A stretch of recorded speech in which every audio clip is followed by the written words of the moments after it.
of you just joining, this is Style with Ufoma Omoluru, and on this channel I teach sewing and DIY ideas. It's all about doing it yourself. So today I want to show you how to do an agbada top with a keyhole yourself, like you saw in the intro video.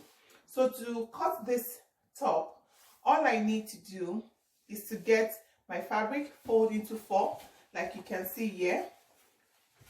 So you would need, for this tutorial, you need to get your fabric, 2 yards of ankara, you need your scissors, you need your ruler, you need your tape rule, and your chalk. So it's really easy and straightforward, and this is the easiest top you can ever cut or ever make for yourself. So you want to watch this to the end.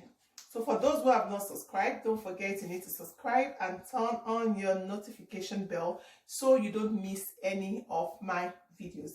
So let's get to the nitty-gritty of today's class. So I'm going to, after folding into 4, getting a square, you want to get your length of your top. If it's like cutting a flare, if you've not seen my video on how to make a flare, you want to check it out. It's really straightforward. So for this flare, we need to fold as if we're going to cut a 360 flare, so it has to be like a square. So the length I want to use for my top is 26 inches.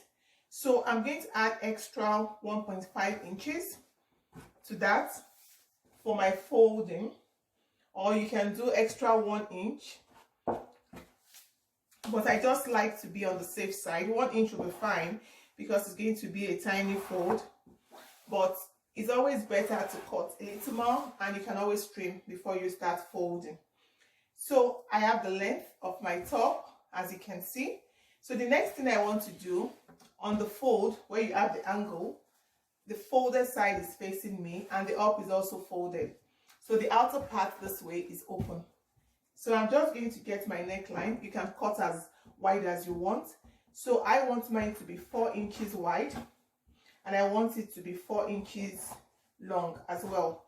So 4 by 4. So all I'm going to do now is connect and make it rounded like that, like so. So I have to be careful when I'm cutting this, because if I cut together on fold like this, this is going to be the same thing back and front. So I want the back to be a bit higher. So I'm going to do 1.5 behind. Okay, so on fold into 4, I'll just take off the back neck depth first. So I've done that. Okay, and I'm just going to cut off what I don't need.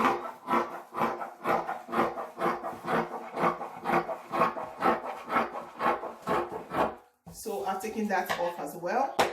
Before I open this to recut the front neckline, I need to make my sides rounded. That is what gives you that shape for your agbada top.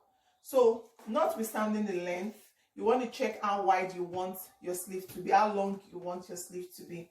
So if I measure all this way to the end, I have about 22 inches. So you measure from your nape, the center back, onto your sleeve to know how long you want it to be. So if I measure mine, 22 is going to be somewhere on my elbow. So I think that is fine. So what I need to do is just to connect that end to the bottom of my fold. So that's what I'm going to do.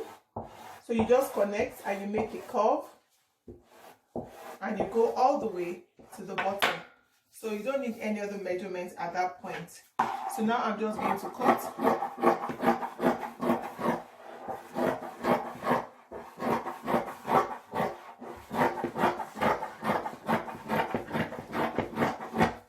Yeah, so I've cut my top. So you can see that's the shape of my top.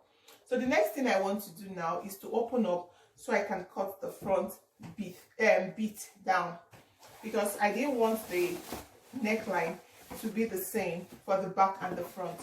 So when you open up, you now fold sideways, just like that. And we're going to bring down the neckline. So as you can see, on fold, this is what you have. So I'm just going to cut this.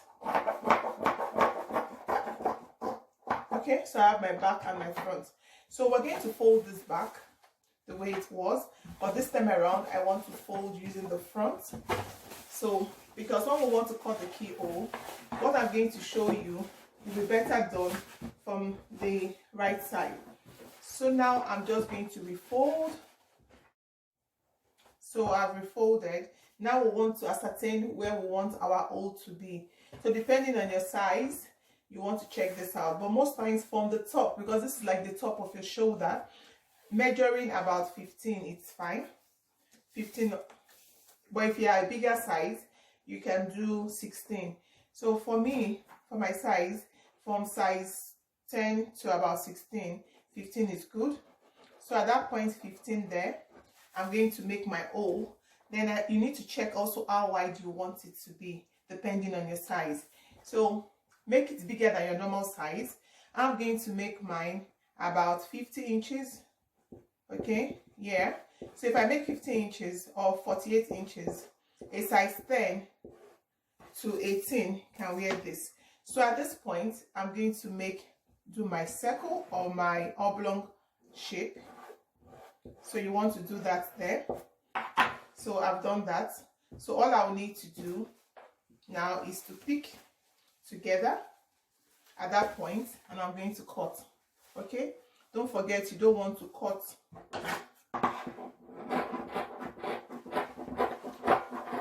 too big, because if it's too big, after sewing, your hole is going to be so wide. So this is what I cut. So you can just make that a bit rounded for ease of sewing. Okay, so that's what I've done. All right, so now it's time to sew. Pay attention. This is the right side. So what I'm going to do is I'm going to pick this. You can see this part. I'll pick that. This is the wrong side, so I'm going to pick this. You fold this and you pick this as well. So it now becomes like right side, okay, facing right side. When you pick, you turn. This is the right side. And when you pick, this is the wrong side, but when you pick the bottom, this is the right side. So you put right side to right side, and you can get your pin, and you pin, and you're going to start sewing gradually. It's not obvious to the eye when you start sewing, but as you sew along, you're going to see that everything falls into place. So you're going to watch me as I sew this on my sewing machine.